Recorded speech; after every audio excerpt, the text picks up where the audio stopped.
نعرہ لگائیے، نعرہ تکبیر، نعرہ رسالت، نعرہ رسالت، نعرہ تحقیق، حق کا دائی حق کا واصف، حق کا دائی حق کا واصف، حق کا دائی حق کا واصف۔ بسم اللہ الرحمن الرحیم۔ رب اشرح لی صدری ویسر لی امری واحلل عقدۃ من لسانی یفقہوا قولی۔ احمدک اللہم یا مجیب کل سائل، والصلاة والسلام علی من هو افضل الوسائل، وعلی آلہ واصحابہ ذوی الفضائل۔ اما بعد فاعوذ باللہ من الشیطان الرجیم، بسم اللہ الرحمن الرحیم۔ انا کفیناک المستہزئین، صدق اللہ العظیم وصدق رسولہ النبی الکریم الامین۔ ان اللہ وملائکتہ یصلون علی النبی یا ایہا الذین آمنوا صلوا علیہ وسلموا تسلیما۔ الصلاة والسلام علیکہ یا سیدی یا رسول اللہ وعلی آلک واصحابک یا حبیب اللہ۔ الصلاة والسلام علیکہ یا سیدی یا رسول اللہ وعلی آلک واصحابک یا حبیب اللہ۔ مولاي صل وسلم دائما ابدا علی حبیبک خیر الخلق کلہم، منزہ عن شریک فی محاسنہ فجوہر الحسن فیہ غیر منقسم۔ یا اکرم الخلق مالی من الوذ بہ سواک عند حلول الحادث العمم۔ محمد تاج رسل اللہ قاطبۃ، محمد صادق الاقوال والکلم، محمد ذکرہ روح لانفسنا، محمد شکرہ فرد علی الامم۔ رب صل وسلم دائما ابدا علی حبیبک خیر الخلق کلہم۔ جان دینا ان کی خاطر، جان دینا ان کی خاطر ہے فریضہ حیات، جس طرح سمجھا ہے خود اوروں کو سمجھانا بھی ہے۔ کر کے جان و مال ان کی شان و عظمت پہ نثار، پھر ادائے عاشقی کو آج دہرانا بھی ہے۔ حق بیانی کی نہیں ہے جن زبانوں کو لگن، عظمت نبوی کا نعرہ ان سے لگوانا بھی ہے۔ غازی اسلام وہ ممتاز غازی برملا، جبر کے پنجوں سے ہم نے اس کو چھڑوانا بھی ہے۔ کہہ رہی ہے ہم سے آصف آج بھی فکر رضا، ان کی خاطر ہی جئیں گے اور مر جانا بھی ہے۔ اللہ تبارک و تعالی جل جلالہ وعم نوالہ واتم برہانہ وعظم شانہ وجل ذکرہ وعز اسمہ کی حمد و ثنا، اور حضور سرور کائنات، مفخر موجودات، زینت بزم کائنات، دستگیر جہاں، غم گسار زمان، سید سروراں، حامی بے کساں، قائد المرسلین، خاتم النبیین، احمد مجتبی جناب محمد مصطفیٰ صلی اللہ علیہ وآلہ واصحابہ وبارک وسلم کے دربار گوہر بار میں ہدیہ درود و سلام عرض کرنے کے بعد، وارثان منبر و محراب، ارباب فکر و دانش، نہایت ہی معزز و محتشم سامعین حضرات، رب ذوالجلال کے فضل اور توفیق سے گکھڑ کی سرزمین پر ادارہ صراط مستقیم پاکستان گکھڑ کے زیر اہتمام آج ہم سب کو تحفظ ناموس رسالت کانفرنس میں شرکت کی سعادت حاصل ہو رہی ہے۔ مجدد دین و ملت امام اہل سنت حضرت امام احمد رضا خان فاضل بریلوی رحمہ اللہ تعالی کے عرس مقدس کی مناسبت سے اور غازی ملت مرد حق غازی ممتاز حسین قادری کو جیل میں 2 سال مکمل ہونے پر آج اس کانفرنس کا انعقاد کیا جا رہا ہے۔ میں ادارہ کے تمام کارکنان کی اس کاوش کو خراج تحسین پیش کرتا ہوں۔ اللہ سے دعا ہے کہ خالق کائنات غازی ممتاز حسین قادری کو باعزت رہائی عطا فرمائے اور ہم سب کو تحفظ ناموس رسالت کے سلسلہ میں جاندار کردار ادا کرنے کی توفیق عطا فرمائے۔ خالق کائنات جل جلالہ نے سید عالم نور مجسم شفیع معظم صلی اللہ علیہ وسلم کی ذات گرامی کو دین اسلام کا محور قرار دیا ہے۔ آپ ہی کی وجہ سے اسلام کی باقی ادیان سے شناخت ہے اور آپ ہی کی نسبت سے کائنات میں ہر عظمت تقسیم ہوئی ہے۔ خالق کائنات جل جلالہ نے قرآن مجید برہان رشید میں آپ کی اس حیثیت کو بیان کرتے ہوئے یہ آیت نازل فرمائی، ان کنتم تحبون اللہ فاتبعونی یحببکم اللہ۔ یہ اس وقت آیت نازل کی گئی جب یہود و نصارہ نے رب ذوالجلال کے ساتھ اپنے تعلق کا اقرار کیا اور رسول اللہ صلی اللہ علیہ وسلم کو ماننا غیر ضروری قرار دیا۔ معاذ اللہ ان کا یہ نعرہ اللہ کو پسند نہ آیا تو خالق کائنات جل جلالہ نے اس آیت کا نزول کیا۔ قرآن مجید برہان رشید میں ہے، وقالت اليہود والنصارى نحن ابناء اللہ واحباؤہ۔ یہود و نصارہ نے یہ کہا جب انہیں دین اسلام قبول کرنے کی دعوت دی جا رہی تھی تو انہوں نے کہا کہ اللہ سے ہمارا اپنا رابطہ موجود ہے اور ہمیں اس پیغمبر کا کلمہ پڑھنے کی ضرورت نہیں، ہم ان کی وساطت سے رب کو نہیں پانا چاہتے، ہمارا تو ڈائریکٹ رب سے رابطہ۔ اور پھر اس میں اتنا غلو کر بیٹھے چونکہ جو بھی مقبولان بارگاہ خدا کو چھوڑ کے رب تک جانا چاہتا ہے وہ پھسل جاتا ہے۔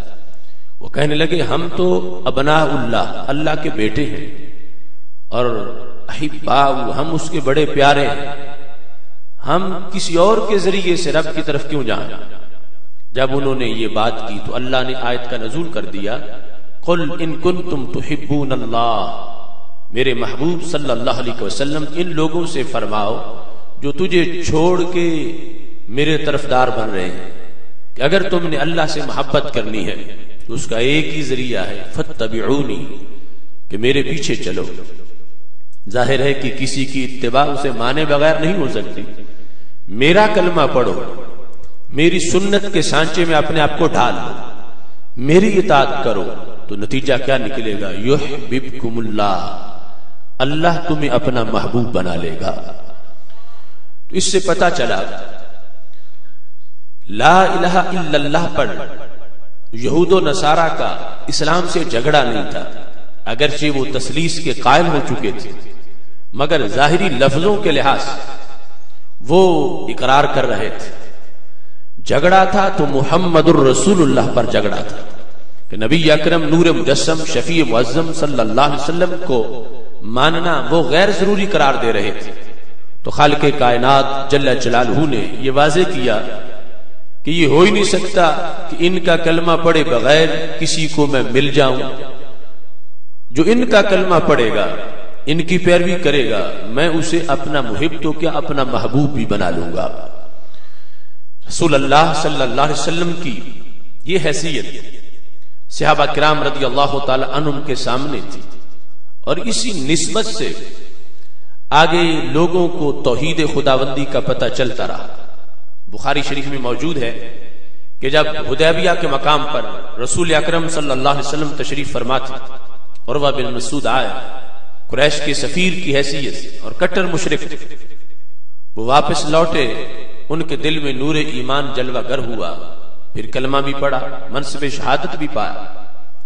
انہیں اللہ کے ایک ہونے کا پتہ کیسے چلا؟ بخاری شریف میں ہے، انہوں نے قریش مکہ کو جا کر جو اپنی آبزرویشن بیان کی، کہتے ہیں وفدت علی الملوک وفدت علی کیسر و کسرا والنجاشی واللہ ان رأیت مالکا یعظمہ اصحابہ ما یعظم اصحاب محمدا صلی اللہ علیہ وسلم. قریش مکہ میں بادشاہوں کے درباروں میں گیا، اور اس وقت کی بڑی حکومتیں، کیسر کی حکومت، کسرا کی حکومت، نجاشی کی حکومت، ان کا تذکرہ کیا کہ میں کیسر کے دربار میں گیا، کسرا کے دربار میں گیا، نجاشی کے دربار میں گیا. خدا کی قسم میں نے آج تک کسی بادشاہ کی ایسی تعظیم نہیں دیکھی جیسی تعظیم صحابہ اپنے نبی علیہ السلام کی کرتے ہیں. یہ لفظ تھے ان رأیت مالکا یعظمہ اصحابہ، کسی بادشاہ کے اصحاب، وزیر، سپاہی اس کی ایسی تعظیم نہیں کرتے ما یعظم اصحاب محمدا صلی اللہ علیہ وسلم، جو تعظیم صحابہ کرام رضی اللہ تعالی عنہم اپنے نبی علیہ السلام کی کرتے. اور پھر اس تعظیم کا ذکر بھی کیا کہ وہ کیا تھی، کہ ان تنخم النبی نخامۃ الا وقعت فی کف رجل منهم فدلک بها وجهه وجلده، کہ حضرت محمد مصطفیٰ صلی اللہ علیہ وسلم جب بھی اپنا لعاب دہن ہونٹوں سے جدا کرتے تھے، ان کے صحابہ ہاتھوں پہ لے لیتے تھے. فدلک بها وجهه، ماتھوں پہ لگا لیتے تھے، چہروں پہ ملتے تھے، اپنے جلد پہ ملتے تھے. تو عروہ بن مسعود کہنے لگے کسرا کی حکومت بہت بڑی ہے، اس کے پاس پیسہ بڑا ہے، مگر اس کا کوئی وزیر اس کے لعاب دہن کو ماتھے پہ نہیں لگاتا. کیسر کے پاس دربار شاہی میں بہت آرائش و زیبائش ہے، مگر اس کا کوئی سپاہی اس کے تھوک کو ماتھے پہ نہیں ملتا. نجاشی کے دربار میں بھی میں نے محبتوں کے خراج دیکھے، اس کی عوام کی اس کے ساتھ وفا کو دیکھا، مگر مجھے کوئی ایسا نظر نہیں آیا جو اپنے بادشاہ سے اتنا پیار کرتا ہو کہ جتنا حضرت محمد مصطفیٰ صلی اللہ علیہ وسلم کے صحابہ ان سے پیار کرتے ہیں، کہ وہ لعاب دہن بھی ماتھے پہ لگاتے. اب اس جہت کو دیکھ کر عروہ بن مسعود کے شرک کا تالا ٹوٹ گیا اور ان کے دل میں اسلام داخل ہو گیا. یعنی انہوں نے کوئی درس توحید علیحدہ نہیں سنا، کوئی کسی قسم کا دوسرا دعوت توحید کا خطبہ نہیں سنا. نبی اکرم نور مجسم شفیع معظم صلی اللہ علیہ وسلم کے عشق کی چاندنی دیکھی ہے. صحابہ اپنے نبی علیہ السلام کی جو تعظیم کر رہے تھے وہ تعظیم ایک کٹر مشرک نے دیکھی ہے، تو اس کا شرک ٹوٹ گیا، اسے اللہ کے ایک ہونے کا پتہ چل گیا.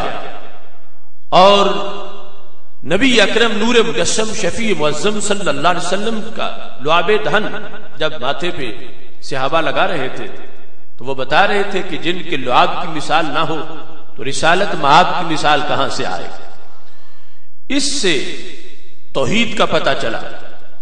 اس بیس پر پورے دین کا محور میرے آقا صلی اللہ علیہ وسلم کی ذات گرامی، تو پھر دین میں ان کے ادب کو فرض قرار دیا گیا، ان کی عزت اور ان کے ناموس پہ پہرے کو سب سے بڑی ڈیوٹی قرار دیا گیا. یعنی فرائض جو اسلام میں موجود ہیں وہ حج زندگی میں ایک بار، زکوٰۃ سال میں ایک بار، رمضان کے روزے 11 ماہ کے بعد، نماز دن میں 5 مرتبہ، مگر رسول اللہ صلی اللہ علیہ وسلم کی عزت پہ پہرا دینا ہر مومن پر ہر سیکنڈ میں فرض کر دیا گیا. یہ بڑا فریضہ، اس میں اسلام بڑا سیریس ہے، اسلامی تعلیمات اور مسلم امہ، اور یہ اس امت کی بڑی شانوں میں سے ایک شان ہے کہ جتنا اس نے اپنے نبی علیہ السلام کی عزت پہ پہرا دیا ہے، اتنی بھاری ڈیوٹی کی ادائیگی کہ ہمیں کہیں اور نظر نہیں آتی۔ ہر دور کے اندر انبیاء کرام علیہ السلام کے دیوانے ان کی عزت کے پہرے دار رہے، مگر ایسا معاملہ ہوتا رہا، قومیں بگڑتی رہیں، گناہ کرتی رہیں، انہیں چھوڑا جاتا رہا، مگر جس وقت انہوں نے اپنے پیغمبر کی بیعت بھی کی تو پھر اللہ کے عذاب نے ان کو بھون کے رکھ دیا، پھر نہیں چھوڑا گیا۔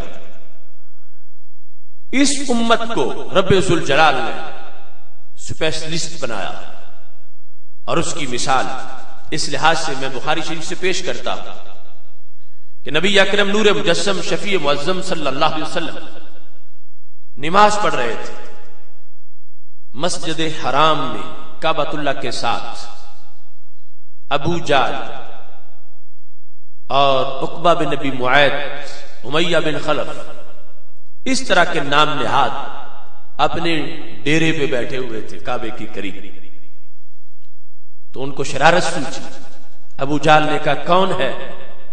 فلاں محلے میں جو اونٹنی ذبح ہوئی ہے اس کی گندگی، گوبر اور بچے دانی اٹھا کے لے آئے، اور معاذ اللہ جب یہ سجدے میں جائیں تو ان کے دونوں کندھوں کے درمیان رکھ دیا جائے۔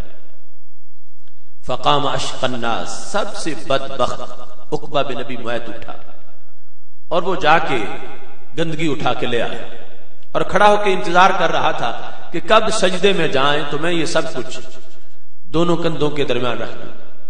نبی اکرم نور مجسم شفیع معظم صلی اللہ علیہ وسلم سجدے میں گئے، اس بدبخت نے وہ ساری نامناسب چیزیں رسول اللہ صلی اللہ علیہ وسلم کے دونوں کندھوں کے درمیان رکھ دی۔ اب دیکھو، اللہ کی عادت جاریہ یہ ہے کہ جب بھی کسی قوم نے اپنے پیغمبر کی توہین کی، رب نے انہیں بھون کے رکھ دیا۔ بلکہ حضرت صالح علیہ السلام کی اونٹنی کی جب کونچیں کاٹی گئیں، ٹانگوں کے پٹھے کاٹے گئے، فدمدم علیہم ربہم بذنبہم فسواہا، اللہ نے ان کو بھی نہیں چھوڑا، اونٹنی کے گستاخوں کو بھی عذاب نے بھون کے رکھ دیا۔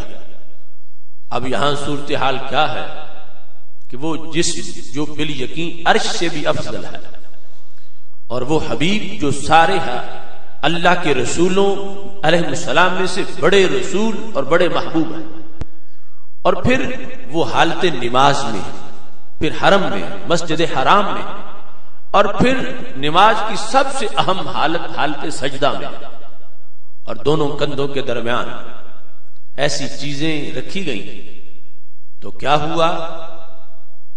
وہ کفار بیٹھ کے ہنس رہے تھے، فجعل يحيل بعضهم على بعض، ایک دوسرے پر ہنس ہنس کے گرتے جا رہے تھے، یعنی یوں ٹھٹھا مذاق اڑا رہے تھے، یا ایک دوسرے کو اشارہ کر کے دکھا رہے تھے۔ یہ دونوں معنی اس حدیث کے موجود۔ اب سوال یہ پیدا ہوتا ہے کہ جو رب اپنے نبی کی اونٹنی کے گستاخوں کو بھون دے، وہ سب سے بڑے حبیب علیہ السلام کی جب یوں توہین کی جا رہی تھی، عذاب اس کا کیوں نہ اترا؟ حالانکہ وہ تو ہمیشہ کامل قدرتوں والا ہے، اس کے لیے کچھ بعید نہیں، کن کہے سب کچھ ہو جاتا۔ وہ چاہتا تو جہاں قریش مکہ بیٹھے تھے وہ زمین دھنس جاتی، چاہتا تو عذاب ان کو جلا دیتا، چاہتا تو ان کو بندر اور خنزیر بنا دیتا، جبکہ اس میں سے کچھ بھی نہیں ہوا، وہ ویسے ہی ہنستے رہے۔ نبی اکرم نور مجسم شفیع معظم صلی اللہ علیہ وسلم کی شہزادی سیدہ فاطمہ الزہرا رضی اللہ تعالی عنہا نے وہ جو نامناسب چیزیں اوپر پڑی تھیں وہ نیچے اتاری، اور وہ جو بدبخت بیٹھے تھے ان سے سخت بات کی۔ اب یہ صورتحال کہ جو پہلے عادت جاریہ ہے اس کے مطابق ہلکی سی توہین پر عذاب کا نزول ہو جانا چاہیے تھا، اور یہاں نہیں ہوا۔ تو اللہ کی قدرت یہ واضح کر رہی تھی وہ اور لوگ تھے کہ جب ان کے پیغمبروں کی توہین ہوتی تھی تو عشق اتنا پاورفل نہیں تھا جو توہین کا بدلہ خود لے سکے. اس وقت ان عاشقوں کا تعاون عذاب کے ذریعے سے کیا جاتا تھا کہ گستاخوں پر بجلی گرے، گستاخ جل کے راکھ ہو جائیں. عشق اکیلا بدلہ لینے کا اہل نہیں تھا، لیکن اب وہ امت آ چکی تھی جن کا عشق خود بدلہ لینے کی صلاحیت رکھتا تھا. تو خالق کائنات جل جلالہ یہ واضح کرنا چاہتا تھا کہ امتوں کی سردار ہے. ان کا جو اپنے نبی علیہ السلام سے عشق ہے وہ عشق بے مثال ہے. لہذا وہ جتنے بھی مذاق اڑانے والے تھے ان سے کیا ہوا؟ بدر کے میدان میں ان سب کے سر کاٹے گئے. نبی اکرم نور مجسم شفیع معظم صلی اللہ علیہ وسلم کے صحابہ نے انہیں سزا دی، ان پر بجلی بن کے گرے. اللہ فرماتا قاتلوہم یعذبہم اللہ بآیدیکم ویخزہم وینصرکم علیہم ویشفی صدور قوم مومنین. اگر صرف بجلی سے ان کو ملیا بیٹ کر دیا جاتا تو پھر اس آیت میں جو فوائد لکھے ہیں وہ سامنے نہ آتے، وہ دشمن تو جل کے راکھ ہو جاتے. مگر صحابہ کے دل کو ٹھنڈک یوں نہ پہنچتی جیسے اپنے ہاتھوں سے ان کے سر اتارنے سے پہنچی تھی. اللہ نے فرمایا انہیں قتل کرو، اللہ تمہارے ہاتھوں سے ان کو عذاب دے گا، انہیں اللہ رسوا کرے گا اور اللہ تمہیں ان پہ غالب کرے گا.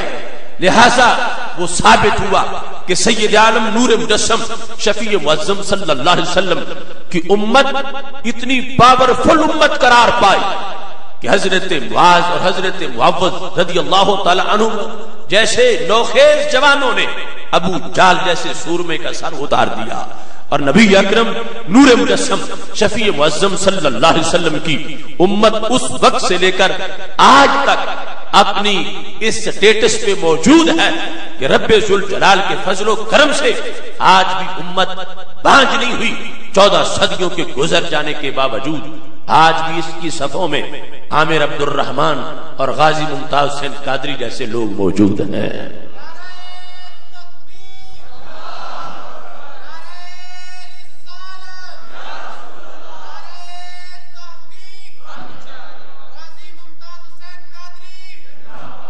تحفظ ناموس رسالت کے لحاظ سے جو تحقیقات اور تشریحات امت کی روح کی غذا وہ سیدنا صدیق اکبر رضی اللہ تعالی عنہ سے لے کر حضرت امام احمد رضا بریلوی رحمت اللہ علیہ تک اور آج کے ہمارے اکابر تک وہ تشریحات ہمارے لیے مینارہ نور ہے.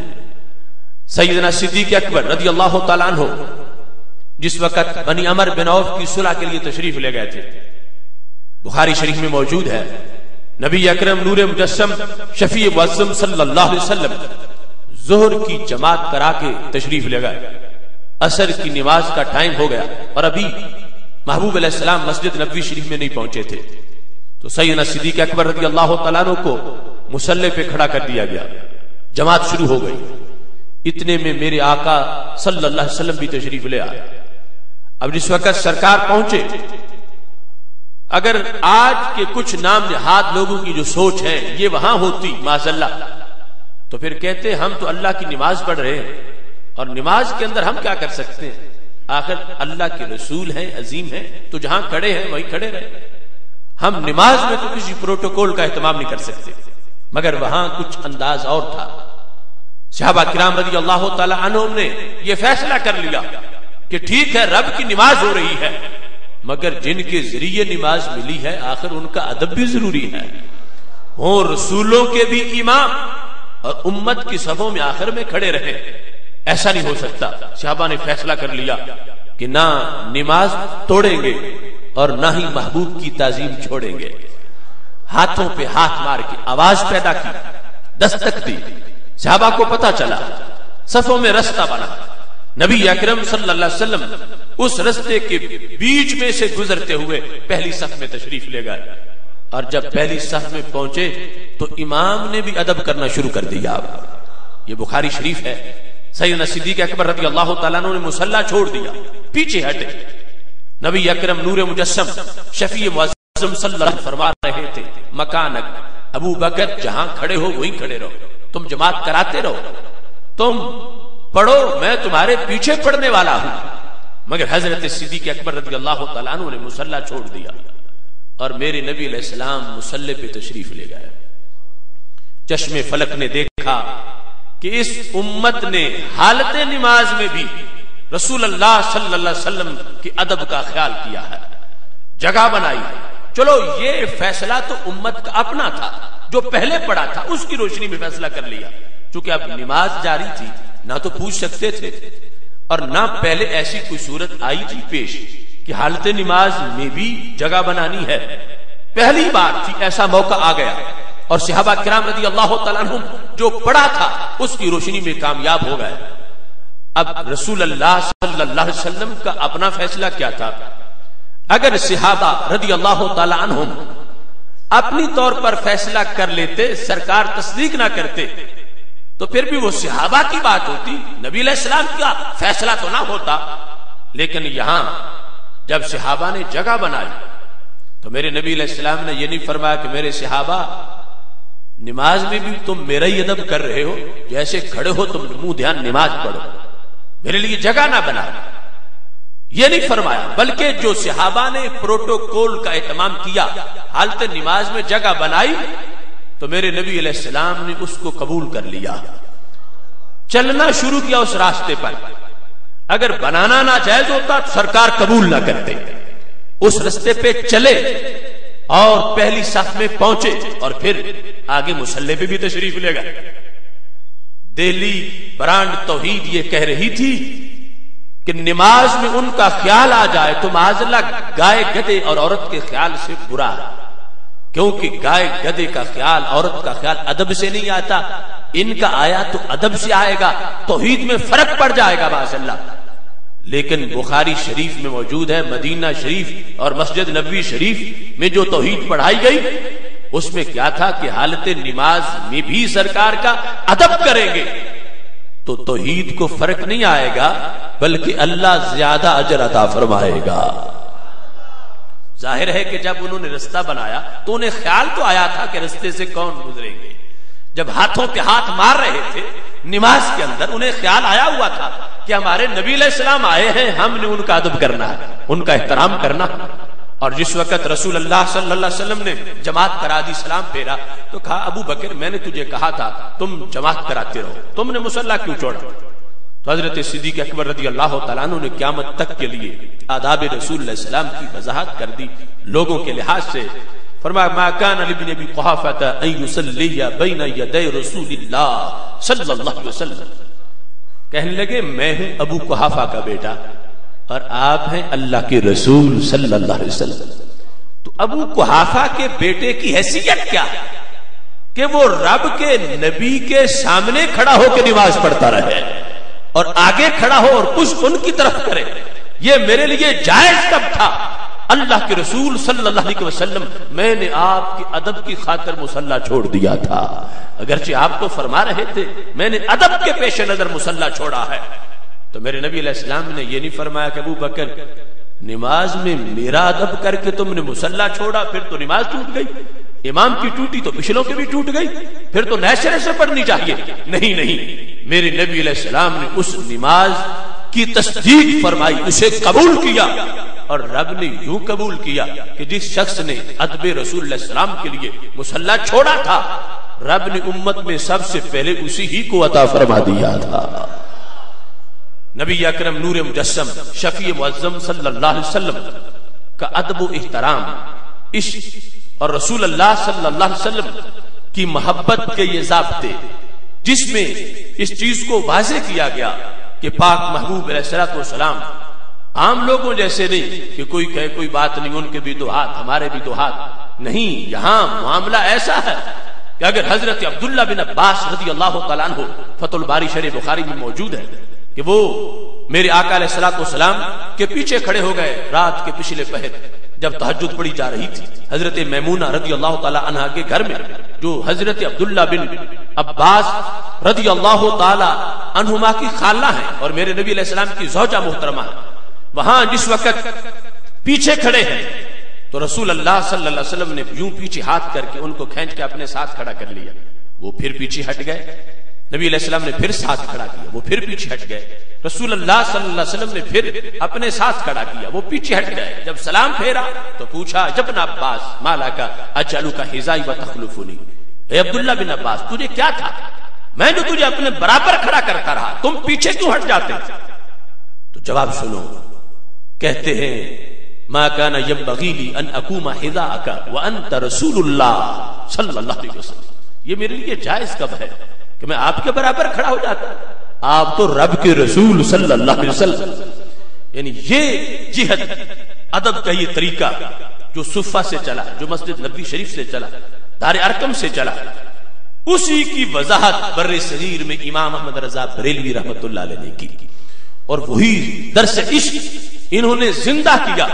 اور اس وقت بر صغیر کے اندر کچھ اصحاب منبر و محراب اور اصحاب جبہ و دستار نے سید عالم نور مجسم شفیع معظم صلی اللہ علیہ وسلم کی شان میں توہین امیز جملے لکھ دیے، تو یہ امام احمد رضا کی سوچ ہے جنہوں نے سب سے پہلے ادراک کیا، اور سب سے پہلے اس زہریلی سوچ کا تعاقب کرتے ہوئے آپ نے فتاوی حسام الحرمین کے اندر اس کی پوری وضاحت کر کے ان لوگوں کا حکم بیان کیا جو کہہ رہے تھے کہ اللہ کے رسول علیہ السلام کو کل علم غیب تو ہے نہیں، کچھ علم غیب ہے، اگر بعض ہے تو اس میں ان کی کیا خصوصیت، ایسا علم غیب تو ہر زید بکر عمر جمیع پاگلوں اور بہائم کو بھی معاذ اللہ حاصل ہے۔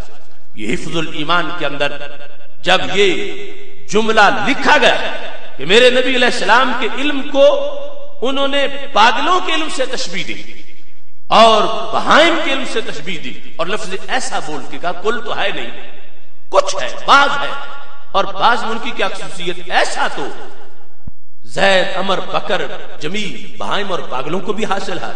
تو آپ جانتے ہیں لفظ ایسا اردو زبان میں یہ صرف دو معنی کے لیے آتا ہے، اس میں ایک معنی کوانٹیٹی کے لحاظ سے مشابہت کا ہے، دوسرا کوالٹی کے لحاظ سے مشابہت کا ہے۔ ایک ایسا بمانا اس جیسا ہوتا ہے، ایک ایسا بمانا اتنا ہوتا ہے، اور یہ دونوں معنی ہی میرے نبی علیہ السلام کی شان کے لحاظ سے لائق نہیں۔ رسول اللہ صلی اللہ علیہ وسلم کے علم کو پاگلوں کے علم جتنا قرار دینا معاذ اللہ یہ بھی توہین ہے، اور پاگلوں کے علم جیسا قرار دینا یہ بھی توہین ہے۔ اب ایسا جو لفظ ہے اس کے سوائے اس کوئی معنی نہیں بنتا، اور وہ طبقہ جن کے بڑے نے یہ لکھا اگر آج وہ کہیں کہ یہ توہین نہیں ہے، تو پھر جہاں رسول اللہ صلی اللہ علیہ وسلم اسم شریف اس عبارت میں لکھا ہوا ہے اس جگہ ان کے بڑے کا نام لکھ کے اس عبارت کی خالی جگہ کو پر کیا جائے تو یہ چیخ اٹھیں گے کہ ہمارے استاذ کی تو توہین ہو گئی، کہا جائے اسے کل علم تو حاصل نہیں تھا، کچھ تھا۔ ایسے کچھ اس کی کیا خصوصیت، ایسا تو کتے کو بھی حاصل ہے، ایسا تو بہائم میں تو کتا بھی ہے، ایسا تو فلاں پاگل کو بھی حاصل ہے، تو پھر اس کا نتیجہ کیا بنے گا؟ یہ کہیں گے کہ ہمارے تو اس عالم دین کی جس نے یہ حفظ الایمان لکھی اس کی تو توہین ہو گئی۔ تو کروڑوں ایسے عالم، کروڑوں ایسے لوگ میرے نبی علیہ السلام کے نالین پاک کے ساتھ لگنے والے غبار پہ بھی قربان کیے جا سکتے ہیں۔ اگر وہ اپنے استاد کی توہین سمجھے تو سرکار کی توہین پھر کیوں نہیں اس سے بن؟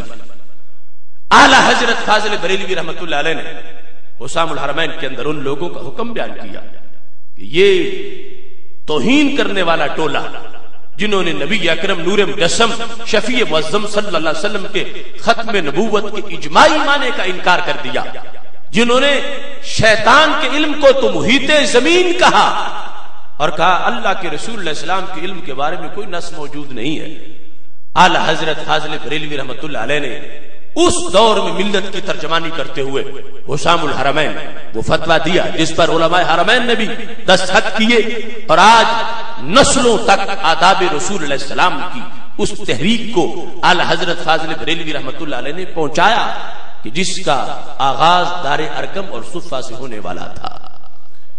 آج کے ماحول میں یہ ضروری ہے کہ وہ اکابر صحابہ رضی اللہ تعالیٰ عنہ سے لے کر ساری امت کے اسلاف، ان کی جو سوچ تھی اسے اپنے معاشرے میں ہائی لائٹ کیا جائے۔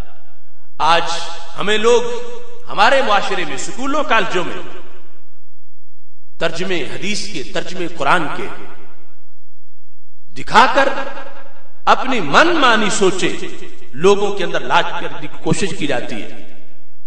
کوئی بخاری شریف سے دکھا رہا ہے کہ اللہ کے رسول علیہ السلام تو بھول گئے، پڑھنی 4 رکعتیں تھیں 3 پڑھ دی، پڑھنی 4 تھی 5 پڑھ دی، تو بھول گئے۔ اب بھولنے سے مطلب اس دکھانے والے کا کیا ہے کہ تم انہیں اتنا عظیم سمجھتے ہو، وہ تو ہم جیسے ہی تھے معاذ اللہ، ہم بھی بھول جاتے ہیں، وہ بھی بھول جاتے ہیں، وہ بھی بھول گئے۔ دیکھو بخاری شریف میں لکھا ہوا۔ اب یہ گلی گلی دکان دکان پہ بخاری دکھا کے اس مرضی کو پورا کرنا چاہتے ہیں کہ انہیں اتنا بڑا نہ جانو، معاذ اللہ ہم وہ ایک جیسے، وہ بھی بھول جاتے تھے، ہم بھی بھول جاتے ہیں۔ اس طرح کی سوچیں آج ڈیولپ ہو رہی ہیں معاشرے میں۔ کوئی کہتا ہے وہ تو دن میں 100 مرتبہ توبہ کرتے تھے، تو کہتے ہیں پھر توبہ سے پہلے تو کوئی گناہ ہوتا ہے؟ تو معاذ اللہ اب اس طرح کی باتیں کر کے پائزن کرنا چاہتے ہیں ذہنوں کو کہ اتنی بار توبہ کرتے تھے تو پھر کوئی معاذ اللہ پہلے گڑبڑ ہو جاتی تھی پھر توبہ کرتے تھے، اور اس سے نتیجہ یہ نکالنا چاہتے ہیں کہ انہیں اپنے جیسا سمجھو، ستی انسان سمجھو، جتنا تم نے اونچا سمجھا ہوا ہے یہ نہ سمجھو، دیکھو فلاں فلاں باتیں یوں لکھی ہوئی۔ یہ گندی سوچ ہے جس نے گستاخانہ فلموں کے لیے دروازے کھولے اور جس نے اس طرح کی صورتحال پیدا کی۔ ہماری امت کی جو سوچ اکابر کی ہے انہوں نے تو واضح کیا۔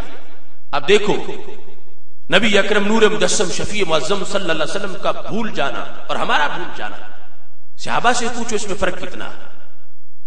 رسول اللہ صلی اللہ علیہ وسلم کا معاملہ اگر کہیں حدیث میں کوئی ذکر آتا ہے اس کا اور ہمارا آپس میں کوئی تقابل ہی نہیں بنتا۔ کتنی حدیثیں ہیں جہاں نبی اکرم نور مجسم شفیع معظم صلی اللہ علیہ وسلم دعائیہ کلمات بولتے ہیں، استغفار کے لفظ بولتے ہیں، مگر مطلب یہ نہیں کہ سرکار کا جو اپنا گناہ ثابت ہو گیا معاذ اللہ۔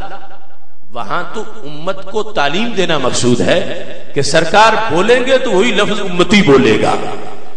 اب حدیث شریف میں موجود ہے، وہ مشکات میں بھی ہے، صحیح میں موجود ہے، میرے آقا صلی اللہ علیہ وسلم یہ دعا فرما رہے تھے، یا مقلب القلوب ثبت قلبی علی دینک، اے اللہ میرا دل دین پہ ثابت رکھ۔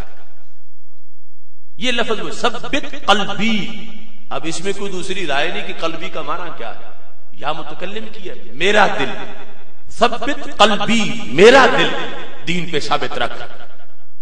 اب اگر آج کوئی 4 لفظ اردو کے پڑھ کے، اردو ترجمے سے حدیث پڑھ کے یہ کہنا شروع کر دے دیکھو اللہ کے نبی علیہ السلام کو بھی ڈر تھا کہ معاذ اللہ کہیں میرا دل پھر نہ جائے، کہیں میرا دل دین سے ہٹ نہ جائے، وہ کہہ رہے تھے ثبت قلبی، اے اللہ میرا دل دین پہ ثابت رکھ۔ اس طرح کے آج شکوک و شبہات پیدا کیے جا رہے ہیں اس لیے کہ سوچ بگڑ چکی ہے۔ اب دیکھو صحابہ نے جب یہ سنا معاملہ، یہ لفظ سنے تو ان کی سوچ کیا تھی، کتنی مقدس سوچ ہے صحابہ رضی اللہ تعالیٰ عنہم کی۔ جب انہوں نے یہ سنا کہ ہمارے نبی علیہ السلام فرما رہے ہیں ثبت قلبی علی دینک، اے اللہ میرا دل دین پہ ثابت رکھ، تو صحابہ نے کیا کہا؟ کوئی ایک صحابی بھی ایسا نہیں تھا جس نے کہیں کسی سے یہ بات شیئر کی ہو کہ دیکھو اللہ کے نبی علیہ السلام کو بھی خطرہ ہے اپنا اور یہ دعائیں مانگ رہے ہیں کہ میرا دل دین پہ ثابت رکھ۔ نہیں، صحابہ نے کیا سمجھا اس سے؟ حدیث کے لفظ موجود ہیں، صحابی بولے افتخاف علینا، یا رسول اللہ صلی اللہ علیہ وسلم کیا آپ کو ہمارے بارے میں کوئی خطرہ ہے؟ افتخاف علینا، کیا آپ کو محبوب ہمارے بارے میں خطرہ ہے؟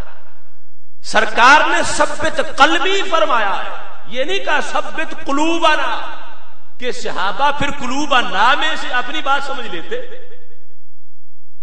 اور وہ بھی تو بڑی اچھی سوچ کی بنیاد پہ اپنے آپ کی طرف بات لائی جا سکتی تھی۔ یہاں تو بات ہی یہ ہے، سرکار فرماتے ہیں ثبت قلبی، اے اللہ میرا دل۔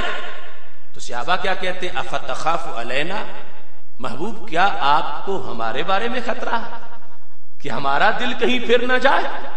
تو یہ ہے صفوہ والی سوچ کہ صحابہ سمجھ رہے تھے کہ بات سرکار کی نہیں، بات تو امت کی ہو رہی ہے. سرکار دو عالم صلی اللہ علیہ وسلم ثبت قلبی فرمائیں گے تو گکھڑ کا مسلمان ثبت قلبی کہہ کے یہ دعا مانگ سکے گا کہ یہ لفظ کبھی میرے نبی علیہ السلام کی زبان سے نکلے تھے. اب آج کی گندی سوچ یہ کہنا شروع کر دے کہ سرکار کو تو خود معاذ خطرہ ہے، ثبت قلبی فرما رہے تھے. تو صحابہ نے یہ واضح کر دیا کہ ایسے معاملات جب سامنے آئیں تو ادھر نبی علیہ السلام کی ذات کی طرف منسوب نہ کرو. یہ بات امت کی ہو رہی ہوتی ہے، بات تعلیم کی ہوتی ہے، بات لوگوں کے لحاظ سے ہوتی ہے. اب بھول جانا، ہمارا بھولنا اور ہے اور ہمارے آقا علیہ السلام کا بھولنا اور ہے. زمین و آسمان سے زیادہ فرق ہے. حضرت صدیق اکبر رضی اللہ تعالیٰ عنہ کا قول حضرت مجدد الفسانی رحمت اللہ علیہ نے مکتوبات شریف میں ذکر کیا کہ اللہ کے نبی علیہ السلام کی بھول کا کتنا اونچا مرتبہ ہے کہ حضرت صدیق اکبر رضی اللہ تعالیٰ عنہ یہ دعا مانگا کرتے تھے، کہتے تھے یا لیتنی کنت صحب محمد صلی اللہ علیہ وسلم، اے کاش کہ میں کبھی نبی علیہ السلام کی بھول ہی بن جاتا. یا لیتنی کنت صحب محمد صلی اللہ علیہ وسلم. وہ اتنے بڑے لیول کے انسان صدیق اکبر رضی اللہ تعالیٰ عنہ جن کے پائے کا نبیوں کے بعد کوئی نہیں ہے ساری امتوں میں، جن کا پہلا نمبر ہے، ان کے نزدیک رسول اللہ صلی اللہ علیہ وسلم کا بھول جانا اتنی بڑی شان ہے کہ رب سے دعائیں مانگتے ہیں کاش کہ میں اپنے نبی علیہ السلام کی بھول بن جاتا. یعنی میری صحیح پڑھی ہوئی نمازیں ان کے مقابلے میں کاش کہ مجھے نبی علیہ السلام کی بھولی ہوئی نماز کا ثواب مل جائے تو میں سمجھوں گا میں بڑا فائدے میں رہا.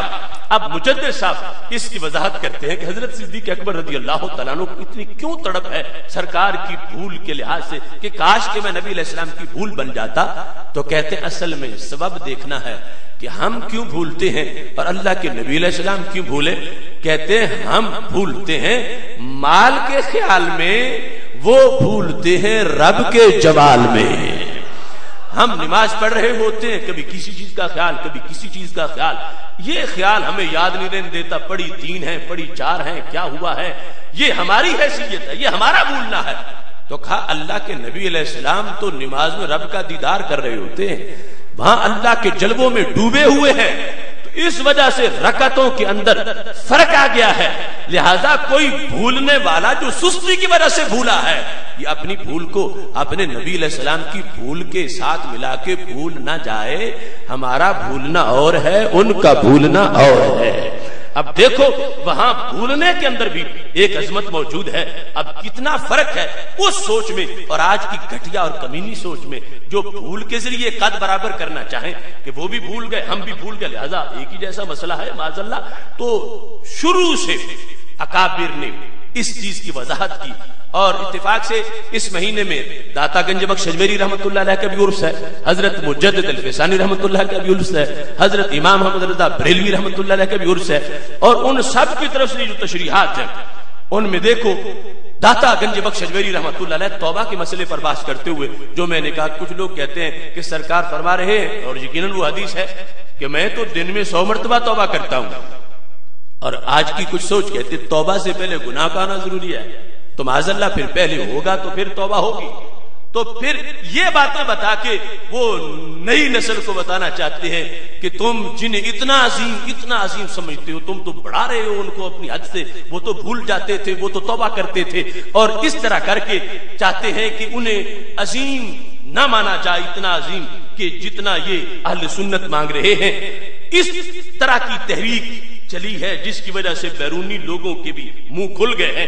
اب داتا گنج بخش اجمیری رحمت اللہ علیہ توبہ پر بحث کرتے ہوئے کہتے ہیں کہا ہماری توبہ اور ہے اور اللہ کے نبیوں کی توبہ اور ہے. یعنی یہ ہم عام لوگ، ہماری توبہ سے پہلے کوئی گناہ ہوتا ہے اور اللہ کے نبی علیہ السلام کی توبہ وہ ایک اونچے مقام سے دوسرے اونچے مقام کی طرف پرواز کا نام قرار پاتا ہے. چونکہ ہر لمحہ عظمت ملتی ہے.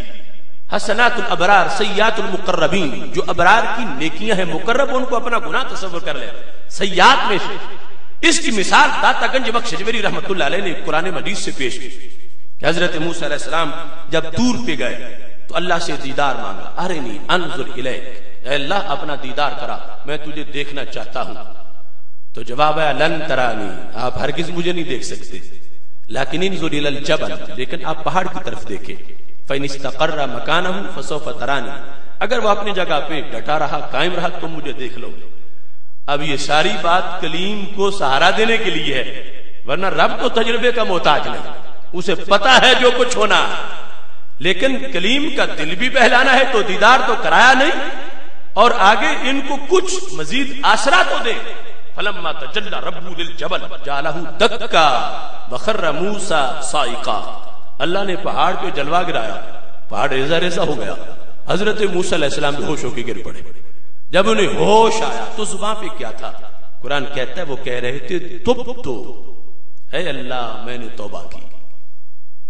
داتا صاحب یہ آیت پیش کر کے فرماتے ہیں بتاؤ حضرت موسیٰ علیہ السلام توبہ تو کر رہے ہیں، جرم کیا تھا جو توبہ کر رہے ہیں؟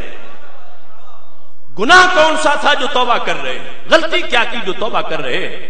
کہا گناہ تو کوئی بھی نہیں تھا، نہ کبیرہ تھا نہ صغیرہ تھا، یہ تو محبت کا عروج تھا کہ طور پہ رب کی باتوں کا حسن و جمال مجبور کر گیا کہ جس کی باتیں اتنی میٹھی ہیں اس کے دیدار میں کتنی لذت ہوگی، تو محبت کے ہاتھوں مجبور ہو کے کہہ دیا ارے نہیں اپنا دیدار کرا، گناہ کوئی نہیں تھا، توبہ پھر بھی تھی۔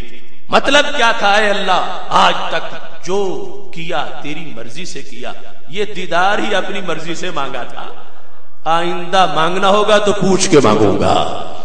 تو یہ صورتحال اس انداز میں منصب نبوت اور مقام رسالت کو بیان کیا ہے ہمارے اسلاف نے، اور اس کی برکت ہے آج بھی اگر اسلامی لٹریچر کے ذریعے سے اصلاح کی جا سکتی ہے معاشرے کی، تو یہ ہمارے اکابر کی سوچ کے مطابق اسے پیش کر کے، اسے پڑھا کے، اس کی تشریح سے، ایکسپلینیشن سے اس کو واضح کیا جا سکتا ہے۔ اور جو دوسرا طبقہ ہے ان کا وہ ایسا انداز ہی نہیں، ان کی تحریک نیچے کی طرف ہے، وہ اس وہم میں ہے کہ غلو کر دیا گیا، غلو کر دیا گیا، بڑھا دیا گیا، جو مرتبہ تھا اس سے آگے نکال دیا گیا، جس کی وجہ سے تنقیص ہوئی۔ اب آئیے جو ابھی گستاخانہ فلم بنی، جن دنوں میں پاکستان کے اندر احتجاج زوروں پر تھا، ان دنوں میں بھی نجدی مفتی یہ تقریریں کر رہے تھے کہ وہ ہم جیسے بشر ہیں اور ان کو مقام و مرتبہ سے بڑھایا جا رہا ہے، بلند کیا جا رہا ہے۔ اس وقت انہیں فدا کا یا وطن کے نعرے تو یاد تھے، کالم لکھے جا رہے تھے، جھنڈے اٹھائے جا رہے تھے۔ این جس دن پاکستانی قوم یوم عشق رسول اللہ علیہ السلام منا رہی تھی، اس وقت نجدی یوم الوطنی منا رہے تھے، عید وطنی منا رہے تھے، اور پوری شہراؤں پر جھنڈیاں اور کالم اور نعرے، فدا کا یا وطن، حبو کا فی قلبی، اپنے وطن پر فدا ہونے کی باتیں کر رہے تھے، اور انہیں فدا کا یا رسول اللہ صلی اللہ علیہ وسلم کا وہ نعرہ جو ہر مومن کی صدا ہے ان کو یاد نہیں تھا، مسلط طبقے کو۔ لیکن آج بھی حجاز کا عشق تو وہی ہے جس عشق کی بات ہم کرتے ہیں۔ ان لوگوں کو یہ تو نیا نعرہ مل گیا، اپنی حکومت بچانے کے لیے فدا کا یا وطن کے سالانہ ایک دن وطن کی محبت کا ہونا چاہیے، لیکن جس کے صدقے، جن کے صدقے ساری زندگی، ساری کائنات بنی، آخر ان کی محبت کا کوئی دن ہونا چاہیے، ہر لمحہ ہونا چاہیے، اور اس محبت کے زیر سایہ آگے زندگی کی راہوں کو تلاش کرنا چاہیے۔ آج جس صورتحال سے ہم گزر رہے ہیں اس میں یقیناً عالم اسلام کے عوام آج بھی بیدار ہیں، غافل نہیں، مگر حکمران طبقہ جہاں بھی ہے انہوں نے غفلت کی، اور اس حساس ایشو پر انہوں نے امت کو ڈنگ ٹپاؤ پالیسی کے ذریعے ٹھنڈا کرنا چاہا، اور سب سے زیادہ ذمہ داری مرکز اسلام کی تھی، سعودی حکومت کی تھی کہ وہ اس پر احتجاج کرتی، لیکن وہاں حج کے خطبہ میں یا مسجد نبوی شریف اور خانہ کعبہ کے جمعوں کی تقریروں میں یا مکہ کانفرنس میں یا مؤتمر الائمہ والمساجد میں یا ملک عبداللہ کی سالانہ حجاج کی تقریر میں کہیں ایک جگہ بھی اتنا بھی ذکر نہیں کیا گیا کہ ہمارے نبی علیہ السلام کی توہین ہوئی ہے اور ہمیں اس پہ غصہ. ایک لفظ اس ذکر تک نہیں کیا گیا. حالانکہ یہ وہی حجاز ہے کہ جب وہاں خلافت عثمانیہ تھی اس وقت وولٹائر نامی ایک شخص نے ڈرامہ لکھا تھا. فرانس میں سٹیج ڈرامہ ہونے والا تھا جس میں رسول اللہ صلی اللہ علیہ وسلم کی توہین کا پہلو موجود تھا. تو ملک اس وقت کے حکمران سلطان عبدالحمید دوئم کو پتا چل گیا کہ فرانس نے ایک فلم تیار کر لی ہے اور جس میں ہمارے نبی علیہ السلام کی توہین کا پہلو موجود ہے. اس نے جنگی لباس پہن لیا, تلوار ہاتھ میں پکڑ لی اور فرانس کے سفیر کو طلب کریا اور اس کو کہا کہ آج کے بعد, اس گھڑی کے بعد 1 گھنٹہ بھی میں عرب کی سرزمین پہ تجھے نہیں رہنے دوں گا. فوراً اس ملک سے نکل جا. تمہاری حکومت نے ہمارے نبی علیہ السلام کی توہین کا ارادہ کیا ہے. وہ ایک فلم تیار کر چکے ہیں. ہم ایسے لوگوں سے اپنا کوئی سفارتی تعلق نہیں رکھتے. وہ نکلا, اپنی حکومت تک پہنچا. اس نے جا کے اپنی حکومت کو وہ فلم روکنے پر مجبور کر دیا. ابھی ڈرامہ وہ سٹیج نہیں ہوا تھا, ابھی دکھایا نہیں گیا تھا. خلافت عثمانیہ کے خلیفے کا روب تھا کہ فرانس نے باقاعدہ معذرت کی, توبہ کی اور اپنا جرم تسلیم کیا اور مسلم امہ نے رسول اللہ صلی اللہ علیہ وسلم کی توہین پر مشتمل اس ڈرامے کی اجازت نہیں دی. اسی دور میں جب برطانیہ نے ایسی کوشش کی تو سلطان عبدالحمید دوئم نے کہا کہ اگر یہ فلم چلی تو یہ عالم اسلام پہ حملہ تصور کیا جائے گا. یہ کوئی چھوٹی بات نہیں, یاد رکھنا ہم اسے برداشت نہیں کریں گے. یہ یوں ہے جیسے مکہ شریف اور مدینہ شریف پہ حملہ ہو گیا, ہم اس کا جواب دیں گے. تو ادھر سے جواب آیا کہ ہم ٹکٹیں بیچ چکے ہیں اور ہمارے ہاں آزادی ہے کھیل کود کے لحاظ سے. وہ کھیل پر مشتمل فلم تھی اور اس کا ایک پہلو ایسا بھی اس میں موجود تھا.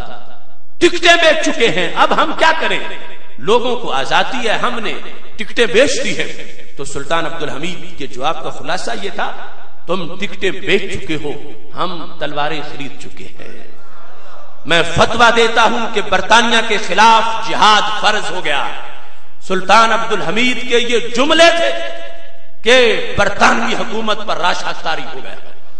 وہ ٹکٹیں فروخت کرنے کے باوجود انہوں نے وہ فلم نہیں چلائی, انہوں نے توبہ کی, انہوں نے معافی مانگی.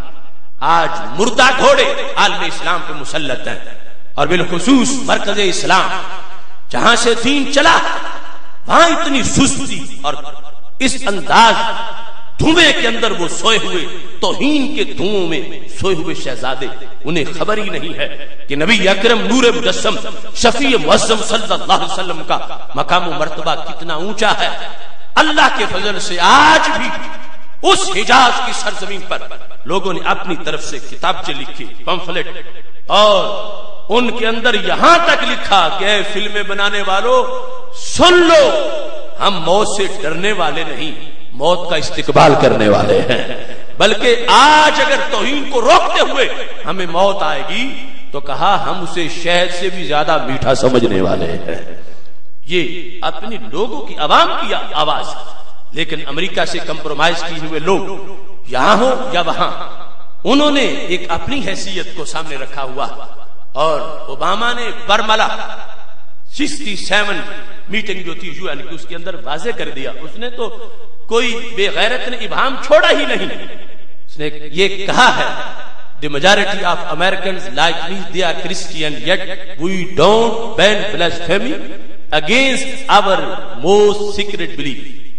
کہ میری طرح کہتا ہے اکثریت امریکیوں کی عیسائی ہے اور اس کے باوجود کہ ہم اکثریت میں ہیں یہاں پر عیسائی, اگر کوئی شخص حضرت عیسیٰ علیہ السلام کی توہین کرے گا تو اس نے کہا ہم اسے بھی نہیں روکیں گے. کیوں؟ ہمارے ہاں فریڈم آف ایکسپریشن ہے, آزادی اظہار. جو یہ کرے گا ہم اس کی بھی حمایت کریں گے معاذ اللہ. تو اس بدبخت نے تو واضح لفظوں میں کہہ دیا کہ کوئی ہم سے امید رکھے کہ ہم فلم روکیں گے بنی ہوئی یا نئی نہیں بننے دیں گے، یہ ہم سے امید نہ رکھنا. ہم اپنے نبی کے بارے میں معاذ اللہ وہ کہہ رہے اتنے بے غیرت ہیں کہ ہر توہین برداشت کریں گے، تو تمہارے نبی کی عزت ہم کیسے کر سکتے ہیں یا اس کے لیے ہم کوئی اہتمام کیسے کر سکتے ہیں؟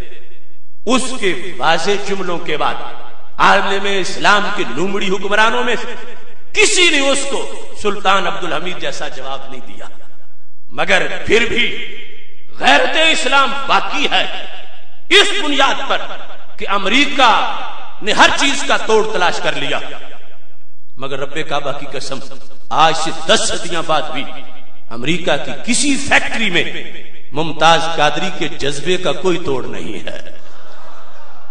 یہ جذبہ امت مسلمہ کی ڈھال، یہ جذبہ ناموس رسالت کے لیے للکار، اس کا کوئی کسی ٹیکنالوجی کے پاس اس جذبے کا کوئی توڑ نہیں ہے. اور اب سوائے اس کے پیچھے سہارا بظاہر ہمارے پاس کیا؟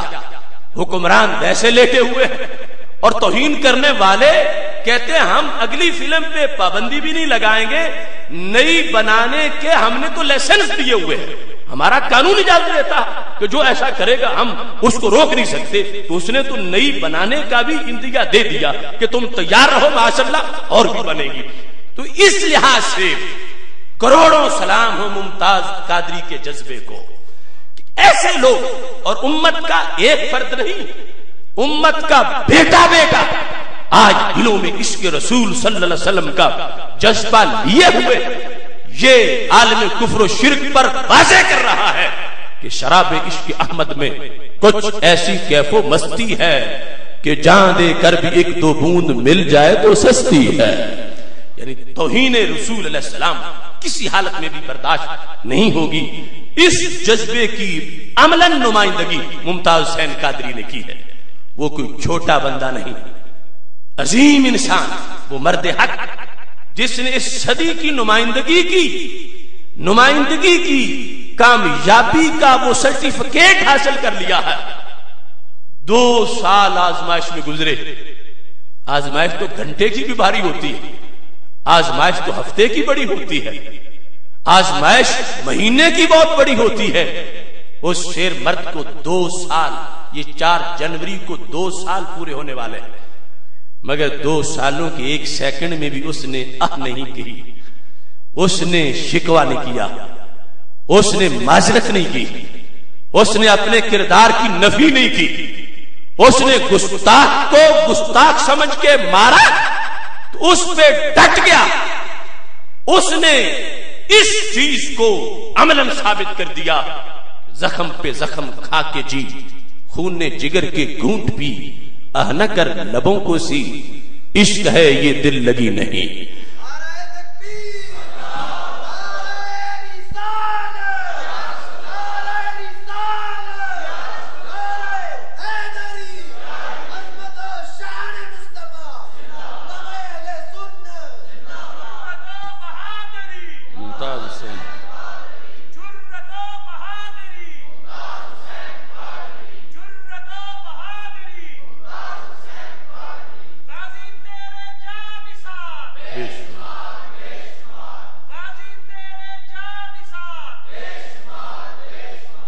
وہ اس نسل نو کا نمائندہ جیل میں رہ کے بھی آزاد ہے.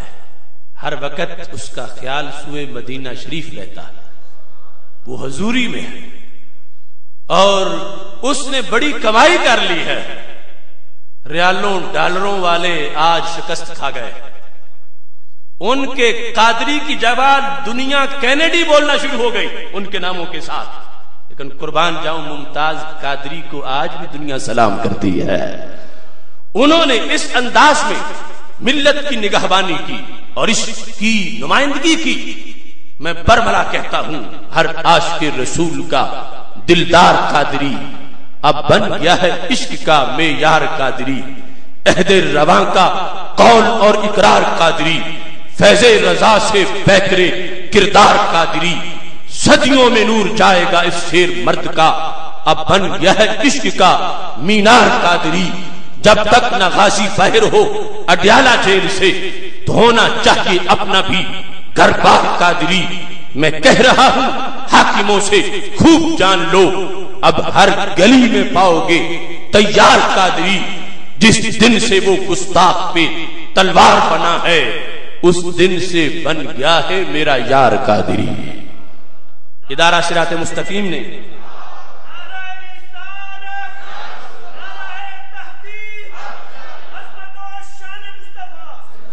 ہم نے یہ فیصلہ کیا ہے کہ 4 جنوری یوم ناموس رسول اللہ السلام کے طور پر منایا جائے.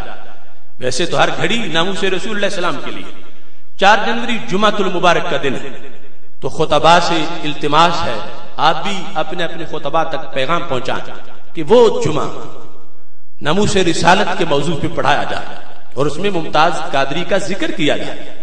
آخر جس نے ہماری ڈیوٹی پوری کی ہے، ہمارے حصے کا کام کیا ہے اور اس میں 2 سال دے دیے ہیں اور جان دینے کا وعدہ کیا ہوا ہے، ہم چند منٹ تو اس کے ذکر کو دے دیں اور اس کی ایمانی تحریک جو حریت اسلامی کی ترجمان اس کا تذکرہ کریں.